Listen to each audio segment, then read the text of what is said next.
Honorable Union Home Minister of India, Sri Rajnath Singh Ji, dignitaries on the dais, ladies and gentlemen.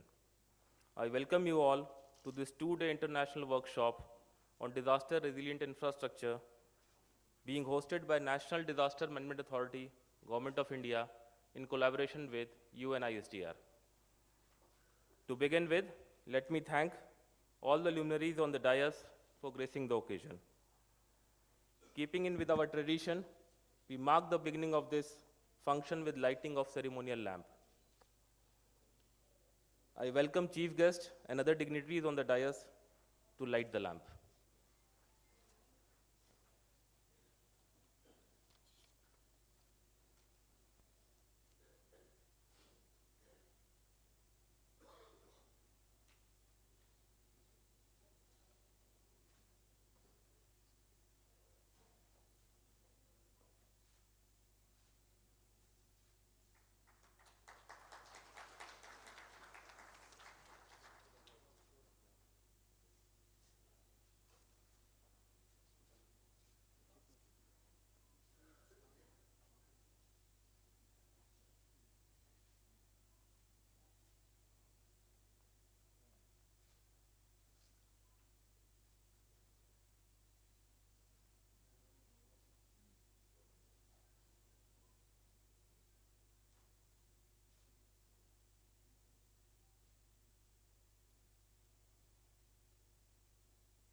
Thank you, sir.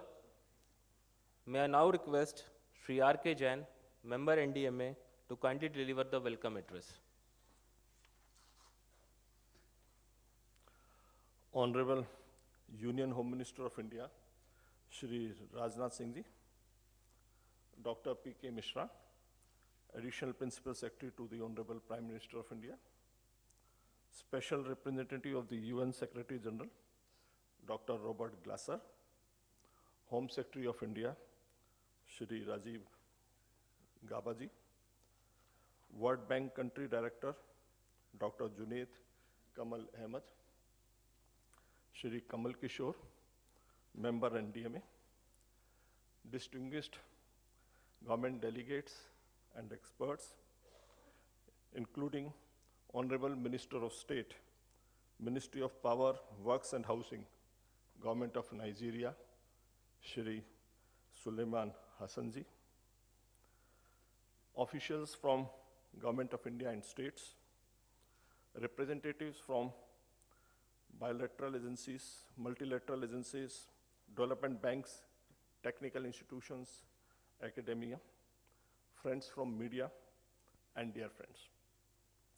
On behalf of NDMA and Government of India, I am delighted to welcome you all to this international workshop on disaster resilient infrastructure, hosted by National Disaster Management Authority of India in collaboration with United Nations Office for Disaster Risk Reduction. We attach great importance to this workshop in India under the guidance of our Honorable Home Minister. We are pursuing a paradigm shift in the manner in which we deal with disasters, from a disaster response and recovery-based approach to a risk management approach. However, this paradigm shift will not be complete till we proactively begin to stop the creation of new risks, rather than focus only on reducing the risk that's already there. In India, mainstreaming disaster risk management in all new development is a key responsibility of NDMA. Our National Disaster Management Plan was released in 2016. It is fully aligned with the Sendai framework and places great emphasis on mainstreaming. In this respect, as a country where considerable amount of world's infrastructure will be built in coming decades, the focus on mainstreaming disaster risk reduction in infrastructure is very important for us. Recognizing this, our Honorable Prime Minister has been persistently advocating both at national and international forums for concerted efforts towards disaster-resilient infrastructure. We also realize that in this endeavor, we cannot work alone. We need to work with other governments. We also need to engage a multitude of other actors, the academic institutions, the private sector, the reinsurance companies, the infrastructure developers, and the infrastructure financiers. In putting together this workshop, it has been our effort to bring together all such actors from a variety of countries and stakeholders. I'm happy to say, and for which we are grateful to you and your countries and organizations, that we've been able to bring together more than 70 experts from more than 20 countries around the world. These countries represent a wide variety of development and disaster risk context. Among this international group, we have experts from disaster management institutions, key infrastructure sectors, the multilateral development banks, the UN agencies, academia, the private sector, including major infrastructure developers, financiers, and reinsurers. From within our own country, we've invited colleagues from different ministries and departments of Government of India and state governments, leading scientific and technical institutions, the private sector, and think tanks. It is not often that such a diverse group from across the world, representing a variety of disciplines, come together to deliberate on a common problem. Over the next 2 days, we have to work hard and make the most of this unique opportunity to exchange ideas and explore collaborative initiatives towards a safer future for all. I would like to thank you all for taking time out to be a part of this event.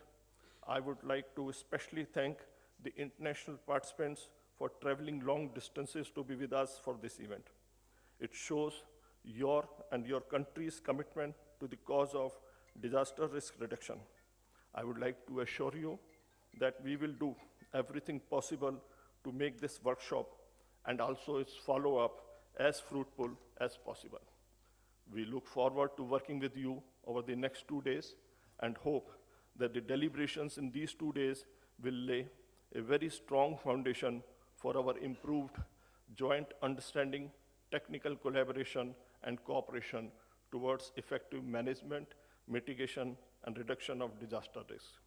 With these few words, I once again welcome you all and thank you for giving me a patient hearing. Thank you very much.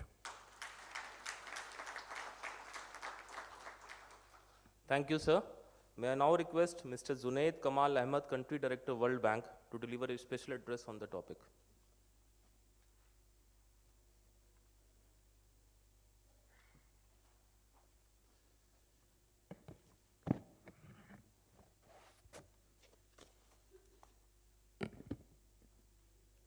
Namaskar and good morning. Shri Rajnath Singh Ji, thank you very much for this invitation. I want to congratulate you, sir, Government of India and the NDMA for pulling together what is an extraordinary gathering. One of the things that I have learned is when India speaks about a subject, the world listens, and I hope that this is the beginning of a voice of India helping the world really focus on resilience.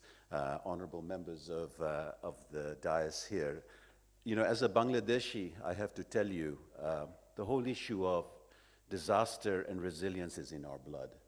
1971, we earned our freedom, but before that, we had an incredibly horrendous cyclone that hit us and caused huge damage and deaths. But the lesson was learned, and we are very proud to say as a country, since then, the ability to respond to disasters and be prepared for them has been an extraordinary hallmark of our country. And so resilience is something that I truly personally focus on as a Bangladeshi, but as a representative of the World Bank, one of the largest financiers of disaster risk management and resilience, I'm very proud to be part of this institution. But I think today, when we look at the whole issue of resilient infrastructure, we have to ask ourselves an important question. Funding infrastructure and building infrastructure has always been a major part of the development trajectory. Today, we're being asked to fund resilient infrastructure. So the question is, what's the difference? What's changed between funding infrastructure and funding resilient infrastructure? Let me perhaps begin by sharing with you what hasn't changed, and then share with you our perspective of what has changed. In terms of what hasn't changed, the first and foremost is that institutions matter. Let me give you an example. One of the world's largest water utilities, probably the largest water utility, is Sabesp, the public sector utility, water utility of Sao Paulo in Brazil. It's an incredible institution. A, it's public sector. B, it raises all of its money in international capital markets. It's an efficient utility that does its own investment, that manages its own operations and maintenance, that's responsible for raising the tariffs and revenues and delivering water. When Brazil in the recent had a series of droughts to the point when cities were not getting water, Sao Paulo, Sabesp, managed to figure out how to buy water and deliver water to the state of Sao Paulo. The big lesson here is the ability of Sao Paulo to be resilient actually started off by being a creditworthy and efficient utility. What we must not forget that it's impossible for any institutions of service delivery to be resilient if, to begin with, it is not a creditworthy institution. Take another example. Cape Town today is facing one of the biggest droughts in the history of South Africa. But Cape Town as a city is a resilient city. Why? Because it's a creditworthy city. So all of these years that we have spent in countries, as international organizations, as private sector, as NGOs, trying to develop institutions that do service delivery, the big lesson that still hasn't changed is that if you do not have creditworthy and efficient institutions, you cannot have resilient institutions. So the game of building creditworthy cities, be it through the Smart Cities program, be it through Amrut, which is one of the big programs of the Honorable Prime Minister, unless that works, you cannot build resilience. My own city where I grew up in, Dhaka, faces a major challenge. It is a city that is run by 18 agencies that belong to 4 central government ministries. Its mayor is not powerful enough to run the city. Very hard for us to ask Dhaka city to be a resilient city, to manage floods, to manage earthquakes, if it does not have accountability at the local level. So the first lesson we learn, which hasn't changed, at institutions matter. The second lesson that we've learned is that finance matters. Today we know that to deliver public services, we not only need to leverage public finance, we need to leverage public finance into capital markets. But the link between capital markets and public finance can only be intermediated if institutions are healthy and creditworthy. Today, to build and finance resilience, you have to begin by understanding how to leverage the financial markets. That still remains same. The third thing that is also same, and I refer it to in today's discussion because we're in India, federalism matters. Why does federalism matter? In a country the size of India, one can't be talking about states. One has to actually think of the states of India as countries. You know, if you take Uttar Pradesh, it is the largest subnational democracy in the world, over 220 million people, size of Brazil. So when you talk about federalism in a country like India, federalism in Nigeria, federalism in Brazil, you have to begin to look at how money flows from central government to state governments to local governments. If that flow of federalism does not work, you'll find it very difficult to finance, fund, and deliver on resilience. And from that perspective, if you look at Government of India, which has a calamity fund, and how that calamity fund triggers when states face the challenges, that becomes an important tool of building resilience. So while federalism comes from an old agenda, its importance is even more when you begin to look at how to fund and deal with resilience.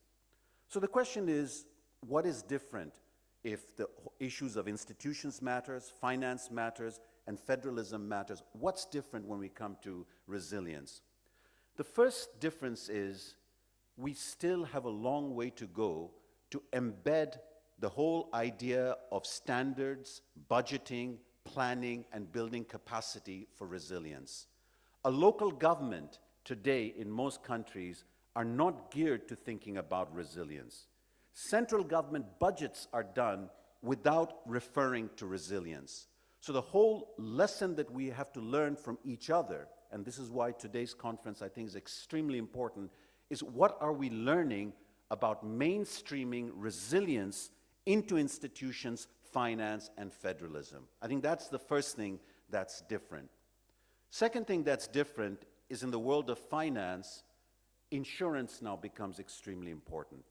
Not only insurance in terms of self-insurance, where you can use public finance of a nation to prepare for resilience, but how do you actually leverage markets? How do you create resilience bonds? And the market resilience and insurance is not only at a country level, but also understanding how to scale up insurance at the household level. India has been scaling up the insurance related to households and agriculture, for example. This is something that we need to look at extremely well and learn from each other how to leverage the insurance market. And that makes a big difference.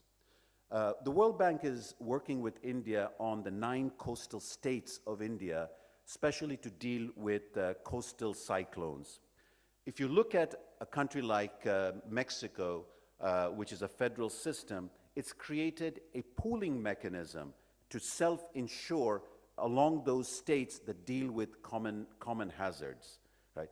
I think more countries can begin to look at that. The third thing that's different is connecting hardware with software. If you think of the government of Odisha, and it's an amazing story. In 1999, the government of Odisha faced a devastating cyclone in which more than 10,000 people were killed. Since then, it set out to build emergency shelters, evacuation roads, reinforced coastal embankments, but it also invested in early warning systems and community-based management. So linking the hardware with the software of involving communities. This effort led to more than 99% drop in the number of casualties when the comparably sized cyclone Falin made landfall in 2014. And it's a very important lesson, and we need to learn from each other how to deal with the linkage between communities and the hardware of investing in infrastructure. The final point that I'd like to make in terms of what is different is in the world of regional cooperation. Increasingly, we see that countries are working across each other in terms of selling and buying electricity, of managing water flows across countries. Usually, these issues of regional cooperation is about allocation of services. How much water should an upper riparian allow the riparian below to receive? How much electricity should one country sell to the other? More and more effort now needs to be placed in regional resilience building. When we deal with Brahmaputra or the Ganges flowing across all the way from Nepal, all the way from Bhutan, into Bangladesh, into India, we now no longer should just be looking at the issues of allocation of water, but how can we as countries together manage floods, manage droughts together? resilience is demanding that regional cooperation be done in a very different way. Ladies and gentlemen, the world of resilience is here with us today. And if we ignore it, we do so at our peril. Because the cost of ignoring it is loss of economic growth, increased deaths because of the disasters, and certainly greater poverty. Countries like Bangladesh and India have made huge impact on lifting millions of its people out of poverty. In the last 20 years, poverty has fallen down to a level of about 12% in India, and that's a massive shift globally. And when India makes growth happen, 6 to 7%, global growth moves. We must ensure that countries like India and Bangladesh's growth and poverty reduction strategies are resilient to the type of natural disaster shocks that are happening worldwide. So today's gathering, where we are to learn from each other how different countries are investing and beginning to embed resilience in not only building resilient economies, but building the resilience of communities. That is a goal of not only the future, it is the goal of today. I wish you all very, very much great success in taking forward this conversation. And again, I thank Government of India for bringing us all together. Thank you.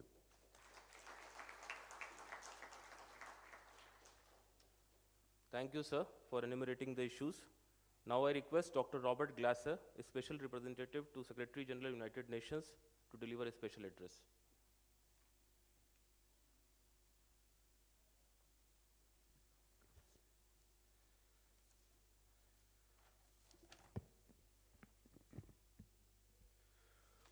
Honorable Minister for Home Affairs, Mr. Rajnath Singh, Mr. P.K. Mishra, Additional Principal Secretary to the Prime Minister, Mr.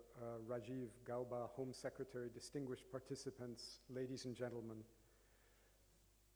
The last time I had the pleasure of speaking in New Delhi was at our very successful Asian Ministerial Conference on Disaster Risk Reduction, which was hosted, of course, by the Government of India in November of 2016.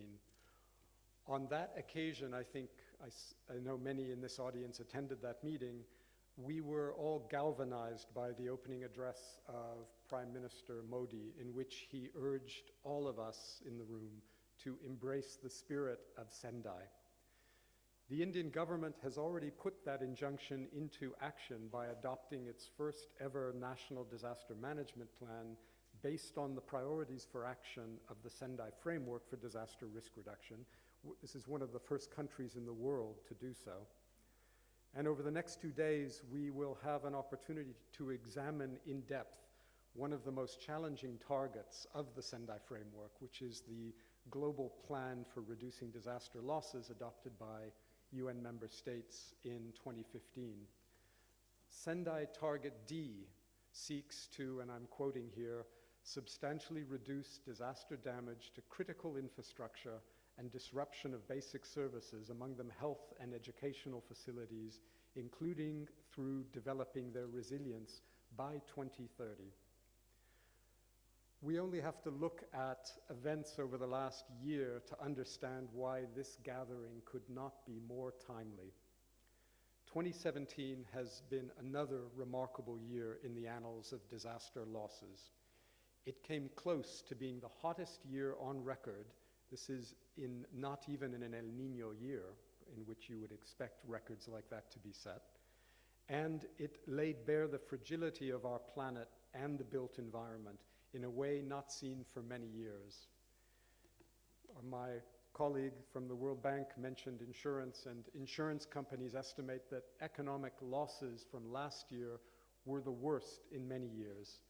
Preliminary figures indicate that something like 11,000 people lost their lives, although that's probably a wild underestimate for a variety of reasons, and that the direct economic losses in the United States alone were over US $300 billion. We know that these internationally reported figures for economic losses are a significant underestimate, as they don't take into account the extensive recurring disasters which affect poor communities around the world, often leading to displacement and deeper poverty. In fact, these crises that go unreported, some have estimated, would double the actual costs if the data were actually collected and gathered. The World Bank estimates that worldwide disasters cost the global economy over US $520 billion each year and push an additional 26 million people into poverty each year. In a year when the United States announced its sadly and regrettable decision to pull out of the Paris Agreement on climate, it has suffered record-breaking economic losses, largely resulting from 16 extreme weather and climate events, including drought, floods, freezing temperatures, storms, and wildfires. The devastating rains and floods in Southeast Asia severely affected Bangladesh, India, and Nepal, leading to the loss of over 1,000 lives. And of course, they washed away or damaged many important structures, including health facilities and schools. In mid-September, 2 very powerful earthquakes shook Mexico, led to the collapse of many buildings and numerous deaths, reminding us once more of the threat to human life and critical infrastructure posed by earthquakes in countries like India, where 59% of the landmass is prone to earthquakes. This month, 17 years ago, India itself was rocked by the Gujarat earthquake, which took some 20,000 lives and affected over 16 million people. India responded with a recovery and reconstruction program, and I know some of my colleagues on the panel were intimately involved in this, as was, of course, the Prime Minister, which integrated disaster risk reduction measures such as building back better, using improved multi-hazard resistance standards into the reconstruction. In addition, policy and legal frameworks were revised, building codes were strengthened, and the NDMA, the National Disaster Management Agency, adopted a zero-tolerance approach to avoidable deaths due to earthquakes. More than any other natural hazard, earthquakes remind us how vulnerable we are to the human-built environment when it is not resilient and risk-informed. One of the most visible signs of failure in disaster risk management is when hospitals, schools, roads, public utilities, and transport hubs are damaged or destroyed by disaster events.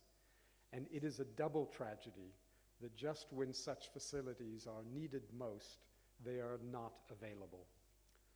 On top of that comes the cost of replacing them, usually because they've been built in the wrong place or to an insufficiently high standard to withstand common reoccurring hazards such as floods, storms, and earthquakes.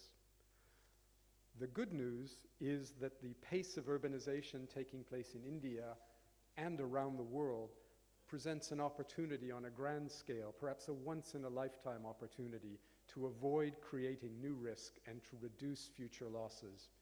India, as we've heard, is investing trillions of dollars to meet the Sustainable Development Goals by 2030, when it is expected that over 40% of the population will be living in an urban environment, including 68 cities with over 1 million residents. Asia as a whole needs investments of US $26 trillion between 2016 and 2030. These are just inconceivably large numbers if the region is to maintain growth, eradicate poverty, and respond to climate change.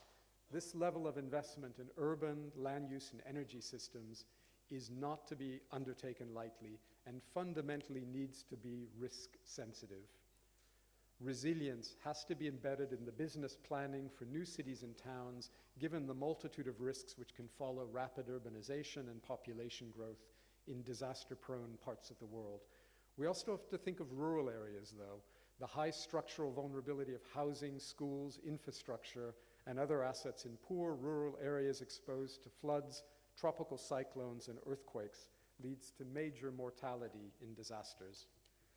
Low-intensity damage to housing and local infrastructure built without hazard-resistant building techniques occurs very frequently, disrupting people's lives, actually ending people's lives, and of course ending livelihoods for a much larger group. The collapse of heavy earth walls led to the destruction of 330,000 homes in the 2005 Kashmir earthquake. The lack of protection offered by thatched houses in Myanmar contributed to the 140,000 deaths in the 2008 cyclone. UNISDR's 2015 Global Assessment Report for Disaster Risk Reduction made a really compelling business case for risk-informed investment, establishing the typical benefit to cost ratios for disaster risk management lie in the range of from 3 to 1 to 15 to 1. These ratios become even more attractive if the indirect benefits of investing in disaster risk reduction are included in that. And of course, disasters do not just affect the poor, they directly affect business performance and undermine long-term competitiveness and sustainability. So engagement with the private sector, the source of most investment in critical infrastructure, is a vital part of any nation's effort to meet the challenge of building resilience to disasters. Excellencies, colleagues, this two-day international workshop on disaster resilient infrastructure is a timely reminder to us that we need to pay more attention to how critical infrastructure stands up to natural hazards. I am confident that the outcome is going to lead to action and add to our understanding of disaster risk as it pertains to critical infrastructure, and thereby have a beneficial impact on other Sendai targets, including those which seek to reduce mortality, numbers of people affected, and economic losses from these events. These 2 days will also provide valuable input to the Asian Ministerial Conference on Disaster Risk Reduction, which takes place in Mongolia this July, where we will assess progress on implementing the ambitious Asia Regional Plan for implementation of the Sendai Framework, which was adopted in New Delhi 15 months ago. So, Excellencies, colleagues, I would again like to extend my sincere thanks to the Government of India for its leadership on this issue, both regionally and globally, for its commitment to climate change, which is such a critical element of the strategy to addressing disaster risk, more specifically to the Ministry of Home Affairs and the National Disaster Management Agency for making this event possible. We greatly value our partnership with the Government of India on this critical issue, and I know all of you, by your presence here today, share this important agenda of reducing preventable loss of life, reducing preventable economic losses that also equate to loss of life if you look at how those resources are used in development, in fighting poverty, and for your commitment to the work ahead in the next 2 days. Thank you very much.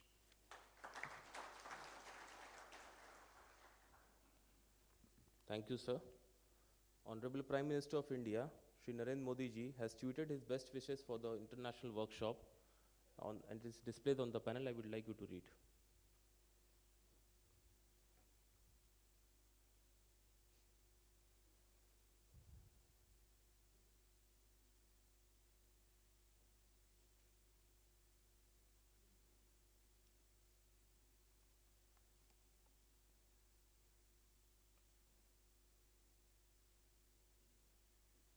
Thank you, Abhishek.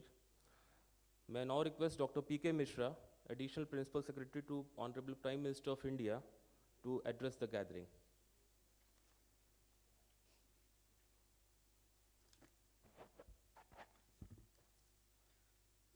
Honorable Home Minister Sri Rajnath Singh ji, Special Representative of the UN Secretary General Mr. Robert Glasser, World Bank Country Director Mr. Junaid Ahmed, Sri Rajiv Gauba, Home Secretary, members of NDMA, Sri Kamal Kishore and Sri R.K. Jain, Secretary, Ministry of External Affairs, Ms. Priti Saran, who is there, of course, who couldn't come to the dais as she was held up. Distinguished participants from different countries, senior functionaries of the central and state governments and private sector. I am indeed delighted to see this overwhelming response to the initiative of NDMA and even ISDR, they have brought together a very impressive group of experts to deliberate on this very important topic of disaster resilient infrastructure. It is also very enlightening and exciting that our Union Home Minister will give the inaugural address. It is more significant because he has been associated with the efforts in this direction for quite some time. He attended the Sendai framework. He also was a part of this AMCDRR, and he has been encouraging us in this respect for last 3 years. And his giving the inaugural address is certainly a milestone in all our efforts. In the international development discourse, there has been a very unique opportunity today. On the one hand, we have major challenges of increasing losses due to disaster. On the other hand, we have immense opportunities. We have started revisiting our approach to disaster management, poverty alleviation and development, sustainable development during the last 2 or 3 decades. First, we thought that disaster management, I'm talking about 3-4 decades ago, it involves response and relief. Then the focus shifted to prevention, mitigation, and preparedness. Then, of course, disaster resilience. But recently, the focus has been more on infrastructure. For the first time in the Sendai framework, specific targets were fixed, unlike earlier, whether it was the Hyogo framework or whether it was the Yokohama Declaration. Specific targets for reduction of disaster losses has been fixed. And among the 7 targets, there is also a specific target for reducing loss to infrastructure. Because damage to infrastructure impinges upon other targets as well. For example, we can reduce the number of deaths, or reduce the number of affected people, or reduce the economic losses if our infrastructure is not damaged or its functionality or working is not disrupted. And that is the reason why there is a specific focus. Of course, earlier when we talked about prevention, mitigation, and preparedness, it did include infrastructure along with many other aspects. But in recent times, we have realized that there is a need of special focus on infrastructure. Mr. Junaid Ahmed and Mr. Robert Glasser have given a very, very wide perspective on disaster management, the efforts both nationally, internationally, and they have brought out different aspects of disaster management. As Mr. Glasser mentioned, that according to a report on infrastructure by ADB, there is a need in the Asian countries of about $1.7 trillion of investment in infrastructure every year till 2030. And most of it will be coming in this part, the Asian countries or developing countries. And to make it disaster resilient, it will require $200 million, which is only 13% of the total investment. So it is in this context that we need to look at disaster resilient infrastructure. Even though in conferences like this, we have a tendency to cover many aspects of disaster management, I hope that during today and tomorrow, the focus will be specifically on disaster resilient infrastructure. Because unlike other areas of disaster management, whether we talk about preparedness, mitigation of individual houses and so on, resilient infrastructure will need certain special focus, and that is the main objective of this conference. So without being distracted by large number of areas, we should focus on that. In this area, we need to address issues like, say, capacity gap. We need to address issues of enforcement, because I remember that which I had the practical experience for over 3.5 years after the Gujarat earthquake. 2 lessons we learned: that even though a major disaster poses very difficult challenges, it also gives immense opportunity to build back better, to make various reconstruction work, including infrastructure, more disaster resilient. For example,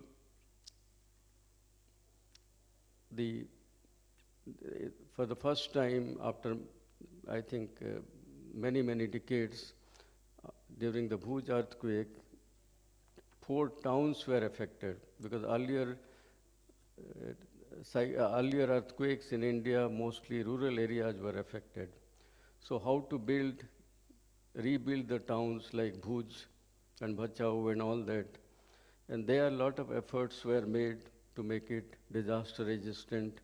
The planning of the town, the city planning, the infrastructure planning, and that could be transformational in the sense that it improved not only infrastructure but the livelihood of the people also. At that time, we realized that there were number of deficiencies in our understanding, our efforts, our systems, and our procedures. For example, we may talk about, it is very well accepted that we need to make all structure disaster resistant. We need to make all infrastructure disaster resistant. But the first issue comes whether we have the required standards, building standards, other standards.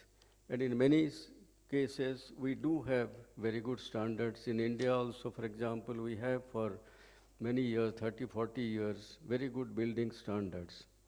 But what we realized that those standards were not enforceable unless those are incorporated in the building bylaws of the local municipalities and local organizations. Nobody can enforce. So that was made compulsory through building bylaws by incorporating. But even if we have standards, even if we make it compulsory, who will actually ensure that the standards are built into the building structure, the infrastructure design, and so on? We found a huge capacity gap among the engineers. And that time, even those engineers, graduates in civil engineering, did not have much focus on seismic resistant design. That is because the syllabus didn't focus so much on seismic resistance or cyclone resistant design. Again, some syllabus was modified. But even if the engineer is very competent, because very often what happened, the standards, some standards are very ready-made standards, some are to be applied. The engineer has to make necessary calculation, how to inculcate that practical spirit or the practical knowledge. If the engineer is also qualified and has the skill, when the structural engineer, the number will be less. The engineers who supervise the building, they were not as skillful. If the engineers were oriented to certain skills, the masons who do the construction, they didn't have that. If the masons are also knowing something, the contractor may not have the incentive. So these are some of the issues.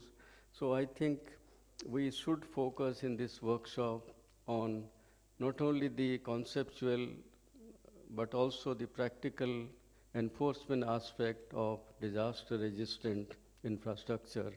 And that is the main, and this initiative which we have started after the Sendai framework and the AMC-DRR, I think there is a lot of scope for cooperation, not only various agencies within the country, but also internationally, best practices in various other countries, how they make very good standards, how they ensure that standards are enforced, how they ensure that capacity building to ensure resilient infrastructure takes place. These are the important issues and these are the important challenges. And I would like to compliment the NDMA, UNISDR, and all of you for this important initiative. Government of India is committed at the highest level to advancing the notion of disaster resilient infrastructure. We have been constantly receiving the guidance, encouragement, and support from our Prime Minister as well as Home Minister, whose august presence here signifies such a commitment. I am sure that this will be a very fruitful workshop and it will be an important step forward for fostering a sustained dialogue and mutual exchange on this very important topic of disaster resilient infrastructure, which is a key issue not only for the Sendai framework, but also for the Sustainable Development Goals, the Paris Agreement, and so on. And I wish you all the best, and I hope that the outcomes of this workshop will further help us in refining and improving our policy, our practices, and our efforts towards disaster-resilient infrastructure, thereby bringing resilience to all aspects of our life. Thank you. Thank you, sir, for your inspiring and thought-provoking ideas.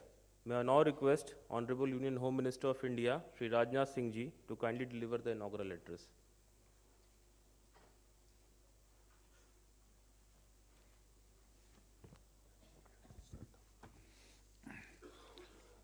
Additional Principal Secretary to the Prime Minister, Dr. P.K. Mishra ji, Special Representative of the UN Secretary General, Mr. Robert Glacier, Country Director, World Bank, Mr. Zunaid Kamal Ahmed, Home Secretary, Mr. Raju Gawa, and Secretary MEA, Ms. Preeti Sharan, Member of the National Disaster Management Authority, Mr. R.K. Zain, and Mr.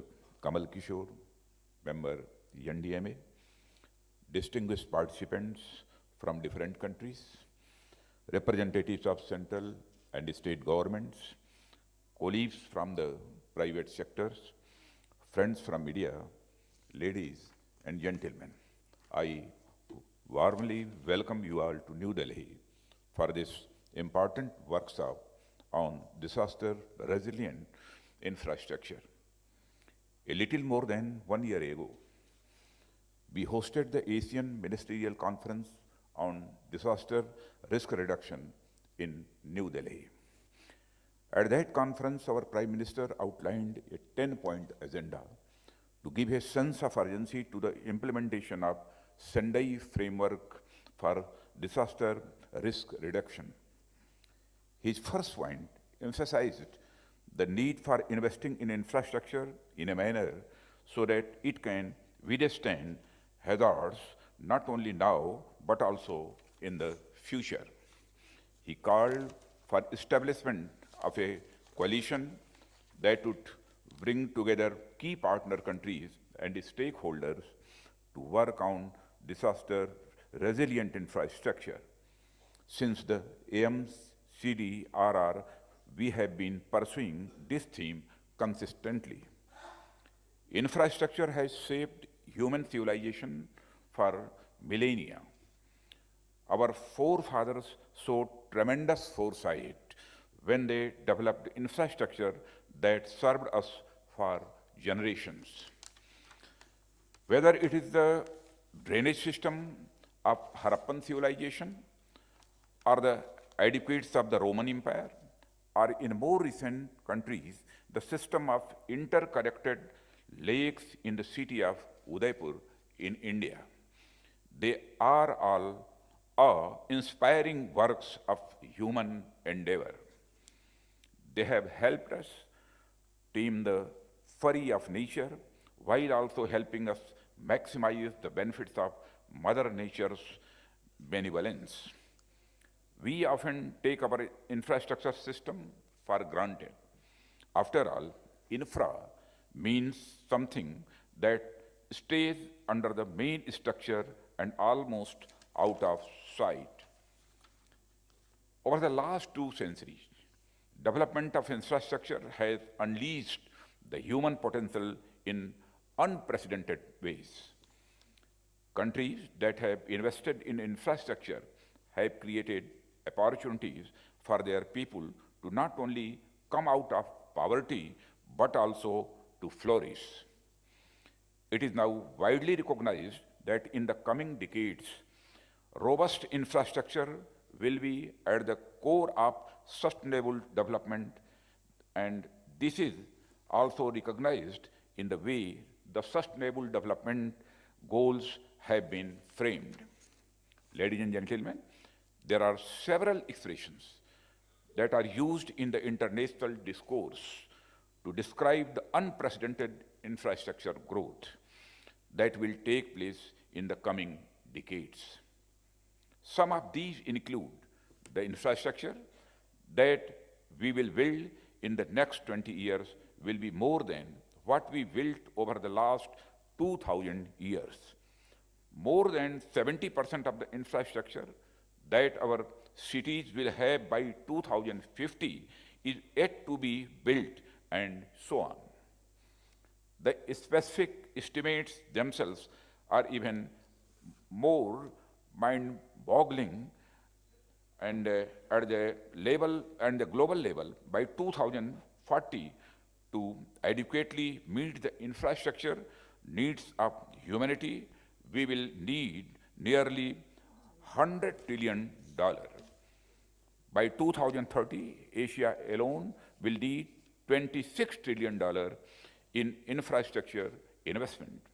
Regardless of which numbers we focus on, the challenges and the opportunities at the national, regional, and global levels are enormous. Infrastructure systems, by definition, are built for the long term to serve many generations. The way we build our infrastructure today will either build risk or resilience for the future generations. We need to bring to bear tremendous foresight and rigor to ensure that all our new infrastructure is built to withstand the hazards of the present as well as the future. Our generation shoulders enormous responsibility for getting this right. Ladies and gentlemen, the infrastructure system of the 21st century are unprecedented, not only in terms of the scale, but also in terms of their interconnectedness. And disruption in infrastructure in one part of the world can disrupt global supply chains and cause havoc in a manner that is hard to predict and harder still to quantify. Add to this the challenge of climate change, climate-related extremes are likely to become more intense and frequent. Past is no longer a good guide for the future. For example, in our own country, we are observing that floods are taking place in areas that are traditionally not known to be flood prone. There are parts of the country that are experiencing heavy rainfall and floods, in spite of the fact that overall seasonal rainfall is below normal.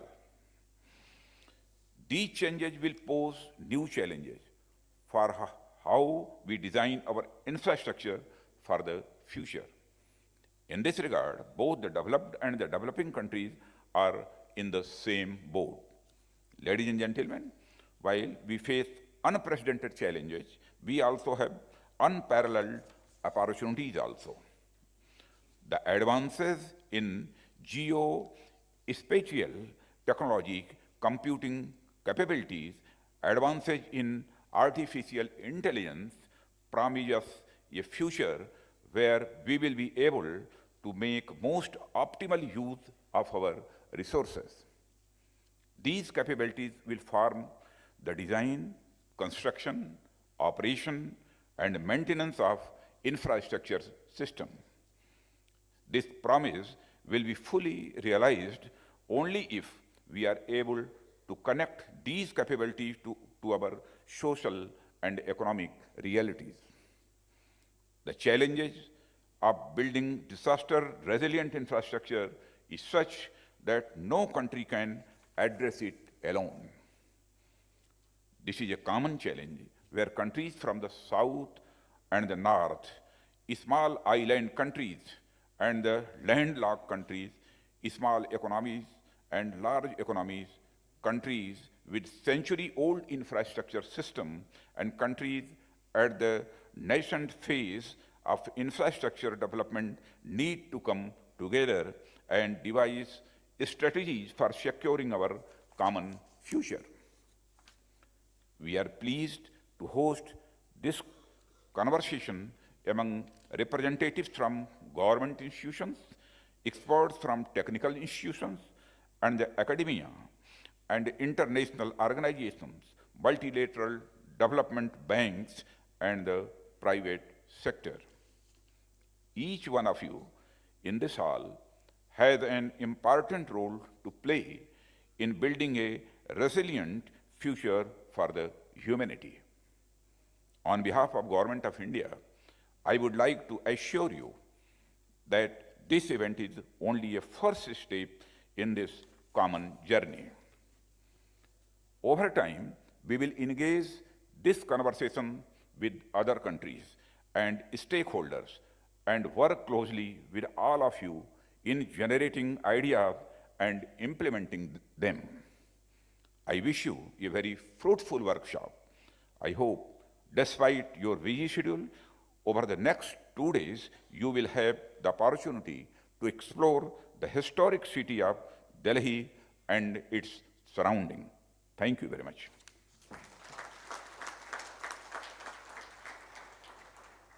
Thank you, sir, for reiterating the commitment of the country and reinforcing the needed stimulus. Now I request Sri Sanjeev Kumar Jindal, Joint Secretary, Disaster Management, Ministry of Home Affairs, Government of India, to propose the vote of thanks.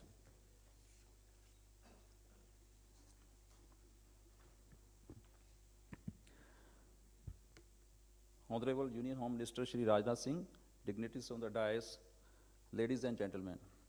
It is my profound privilege and honor to propose a vote of thanks at the inaugural ceremony of first of its kind International Workshop on Disaster Resilient Infrastructure. We are extremely fortunate to have Shri Rajnath Singh, Union Home Minister, with us as the chief guest for this event. Sir, your presence is a great source of encouragement to all of us and is a testimony to the Government of India's commitment in achieving the objective of disaster resilience. We are grateful to you, sir, for your illuminating address on the interconnection of disaster resilient infrastructure with sustainable development. You mentioned the challenges faced while building disaster resilient infrastructure and the need to address the challenges collectively and not by a single country. These remarks, sir, have certainly set the tone for the workshop and would inspire the participants for an interactive and productive discussion. Sir, your gracious presence and thoughtful remarks indicate the government's deep commitment to promote risk-informed infrastructure development as an important component of public policy. We are grateful to Dr. P.K. Mishra, Additional Principal Secretary to the Prime Minister, for sparing his valuable time in spite of his busy schedule. Dr. Mishra is also one of the pioneers in the field of disaster risk reduction and an ardent advocate for building disaster-resilient infrastructure. Sir, we are grateful to you for your continued guidance and cooperation in our various endeavors in the field of disaster management. I also take this opportunity to thank Shri Rajiv Gaba, Union Home Secretary, for his continuous guidance and support in organizing the event. Under his visionary leadership, we have been able to take new initiatives in the field of disaster risk reduction, including this workshop. We owe our special thanks to Dr. Robert Glasser, Special Representative of UN Secretary General, who took personal interest in co-organizing this international workshop along with NDMA and in providing all the possible support for organizing this event. Thank you. The successful organization of this event owes much to the guidance and support of members of NDMA, especially immense contribution made by Shri R.K. Jain and Mr. Kamal Kishore. They took deep pain and devoted their valuable time in working out the minutest detail of the event. We are really grateful to you for your support. I'd like to express my gratitude to Mr. Preeti Sharan, Secretary, Ministry of External Affairs, for taking valuable time from our schedule. I thank her for her guidance in organizing this workshop and for extending full cooperation of the Ministry of External Affairs in facilitating nominations and hassle-free travel of foreign delegates. Thank you, ma'am. We extend our thanks to Dr. Junaid Kamal Ahmed, Country Director, World Bank, who accepted our invitation and being with us today and delivering a thought-provoking address. I would like to convey my thanks to His Excellency Mr. Suleiman Hassan, Honorable Minister from State for Nigeria, for showing interest in the subject and participating in the event.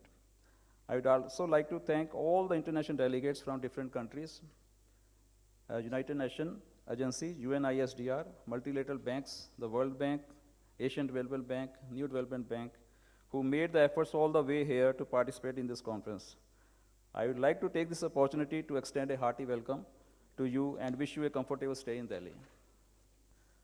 I also thank all the national delegates from the central ministries, departments, organizations, state governments, technical institutions, academia, private sector, and representatives of international organizations in India for sparing their valuable time and showing their keen interest in the event. We look forward to your valuable contribution during the workshop. I would like to place on record my deep appreciation to the officials of National Disaster Management Authority, Ministry of Home Affairs, External Affairs, and National Disaster Response Force, who have worked untiringly to ensure that this workshop become a memorable success. I would like to thank National Institute of Public Finance and Policy and its team for providing technical support to this event. And I also thank ITDC and staff of Shok Hotel for their services. Last but not the least, I would like to thank members of media for their interest in covering the event. Without media coverage, it would be difficult to spread the culture of disaster prevention in the country and globally. I wish this event a grand success. Thank you. With this, we have come to an end of the opening session of this two-day international workshop. Now I invite everyone for tea and coffee and request to kindly reassemble within 15 minutes. Thank you, one and all.